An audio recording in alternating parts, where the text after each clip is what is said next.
Bonjour à tous, bienvenue dans la 18e vidéo pour la boucle while. Donc qu'est-ce que la boucle while? Eh ben en fait c'est assez simple. While en anglais ça veut dire tant que. Donc en fait si on regarde l'exemple que j'ai créé ici, pour faire simple, c'est comme un if, donc il y a une condition entre parenthèses et ensuite un bloc d'exécution de code qu'on met à la suite avec les accolades. Donc le while c'est tant que cette condition là se vérifie, tant que cette condition-là est vraie, imprime-moi ce bout de code. Imprime-moi ce bout de code, exécute-moi ce bout de code. Ici, on va faire une impression, mais on pourrait faire ce qu'on veut. Et ensuite, on incrémente. Donc, comment marche la boucle? En fait, on va l'initialiser. On va prendre un int qu'on appelle i, et on va lui mettre le int 1. Donc, on va l'initialiser à 1. Et on va faire tant que 1 est inférieur ou égal à 5, donc tant que l'int est inférieur ou égal à 5, exécute-moi le code entre crochets. Donc exécute-moi le code entre crochets, ça veut dire quoi? Ça veut dire imprime-moi ce texte-là avec la variable de i, donc avec la valeur de i. Donc au premier tour, la valeur de i sera bien à 1. Donc ici, on a initialisé à 1. Tant que i est inférieur ou égal à 5, donc c'est vrai, i est inférieur ou égal à 5 parce qu'en fait on démarre, il est à 1. Donc on imprime ma boucle numéro, le 1. Et ici, très important, on incrémente le i pour faire, on va dire en gros, entre guillemets, avec un langage un peu courant, pour faire tourner la boucle.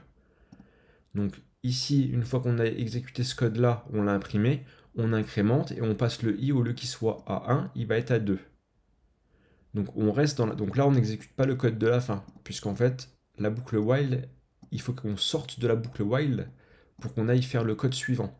Donc là on ne sort pas, donc la condition était vraie, donc on refait un test et la boucle retourne. On a incrémenté, i est égal à 2. Est-ce que i, donc 2 inférieur ou égal à 5? Oui. Donc on réécrit ma boucle, numéro, on met le chiffre, on a mis le 2. Ok. On incrémente de 1. Donc le 2 passe à 3. Donc c'est toujours vrai, ça va toujours été vrai dans la condition. Donc on reste dans la boucle, on tourne toujours dans la boucle. Donc on ne sort toujours pas du code. Donc là on va mettre 3. Est-ce que 3 inférieur ou égal à 5? Oui. On imprime avec notre i qui est maintenant égal à 3. Et on incrémente. Et ainsi de suite. Et à un moment, on va monter, monter, monter. Et le i, il va être égal à 5. Donc est-ce que i inférieur ou égal à 5? Oui, il est inférieur ou égal à 5, donc on recommence le même principe. On incrémente, et là on passe à quoi? On passe à 6. Est-ce que i inférieur ou égal à 5? 6 est inférieur ou égal à 5? Non. Donc là, on casse la boucle se casse, et on arrête. On arrête ce code, donc on ne va pas imprimer numéro 6. Donc là c'est 6, on sort, et on imprime ça en dernier à la toute fin. Donc normalement, ce qu'on vient de se dire, on commence à 1, donc ça va écrire ma boucle numéro 1, ma boucle numéro 2, jusqu'à 5. Et une fois que ça sort de 5, ça passe à 6, la boucle se casse, ça n'imprime pas 6, et ça écrit ça. Donc normalement, si on exécute le code, ça va faire 1, 2, 3, 4, 5, et écrire le code de sortie. Le code de sortie n'est pas obligatoire, on n'est pas obligé de mettre quelque chose à la fin. Mais bon, c'est pour montrer que la boucle est finie, et qu'on imprime, qu'on sort, et qu'on exécute la suite. Voilà, donc on va voir, on va vérifier. Voilà, c'est bien ça. Donc là, on a bien ma boucle numéro 1, 2, 3, 4, 5. Et ensuite, ma boucle est terminée. Voilà, donc ça, c'est le principe de base d'une boucle while. Je pense que c'est assez simple. Si vous avez des questions, n'hésitez pas dans les commentaires, j'y répondrai rapidement. Voilà, à tout de suite dans la prochaine vidéo.